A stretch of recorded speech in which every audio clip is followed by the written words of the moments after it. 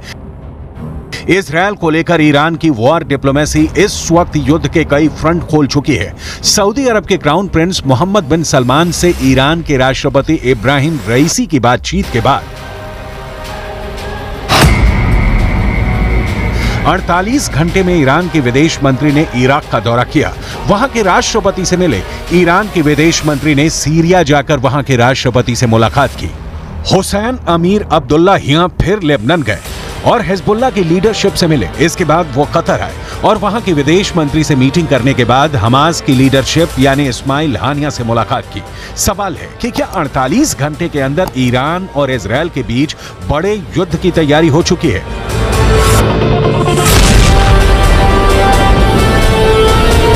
Israel ने भी Lebanon border पर हमले का वीडियो जारी करके बताया है कि वो हिजबुल्लाह को छोड़ेगा नहीं।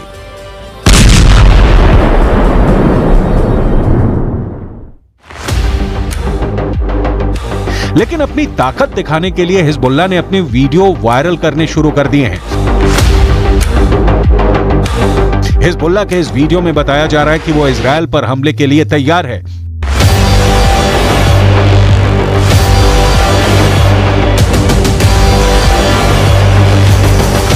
इस वीडियो में हिजबुल्लाह का मैसेज साफ है कि उसका अटैक ऐसा होगा जो इजरायल रोक नहीं पाएगा।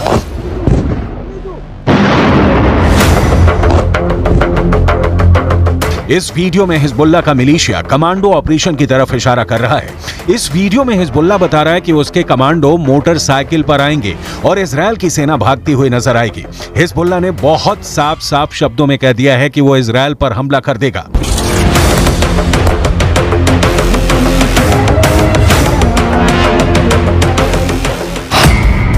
अगर इजराइल की सेना फिलिस्तीन के गाजा में घुसी तो वो उत्तरी सीमा की तरफ से इजराइल पर चढ़ाई कर देगा। इजराइल और लेबनान के बीच करीब 130 किलोमीटर लंबा बॉर्डर है और यहाँ संयुक्त राष्ट्र की शांति सेना तैनात रही है। इसमें भारत की फौज भी शामिल है। इस वक्त इजराइल को गाजा से ज्यादा इस बॉर्डर की टेंशन है, क्योंकि अगर इजराइल गाजा में घुसा तो हिजबुल्लाह उत्तर की तरफ से इजराइल पर हमला बोल देगा। Hezbollah fighters fired an anti-tank missile towards Israeli troops. There was a short battle and the situation eventually calmed down. Afterwards, Hezbollah sent drones into Israel and also fired surface-to-air missiles against an Israeli aircraft. All of those two attempts were successfully intercepted by the IDF, but the situation on the northern border remains very tense, and we are monitoring the activities of Hezbollah very closely with additional enhanced capabilities in the north, prepared for any eventuality that may happen.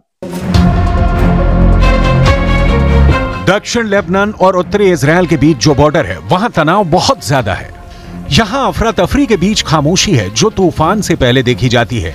इसलिए यहाँ के लोगों को भी पता है कि बहुत जल्दी युद्ध का एपिसेंटर गाजा से निकलकर लेबनान तक पहुंच सकता है।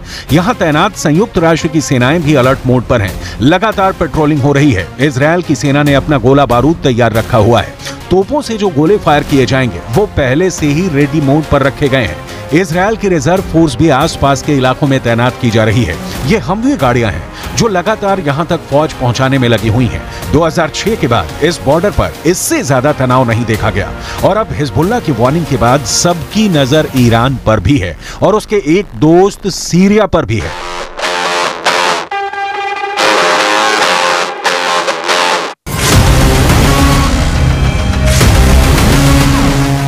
इजराइल के गोलान की पहाड़ियों पर भी टैंक पहुंचा दिए गए हैं। ये जगह सीरिया का हिस्सा था, लेकिन 1967 में युद्ध के बाद इजराइल ने सीरिया के इस हिस्से को अपने में मिला लिया और तभी से यह इलाका इजराइल के कंट्रोल में है। देखा जाए तो इस वक्त पूरे पश्चिम एशिया में युद्ध की चिंगारी पहुंच चुकी है। इजराइल से लेकर गाजा और गाजा से निकली ये आग अब लेबनान पहुंच चुकी है। चिंगारी सीरिया और ईरान में भी नजर आ रही है।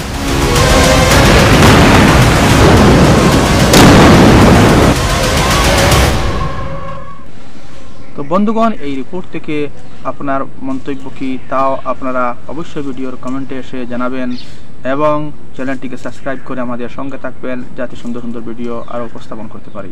আসসালামু আলাইকুম ওয়া রাহমাতুল্লাহি ওয়া বারাকাতুহু।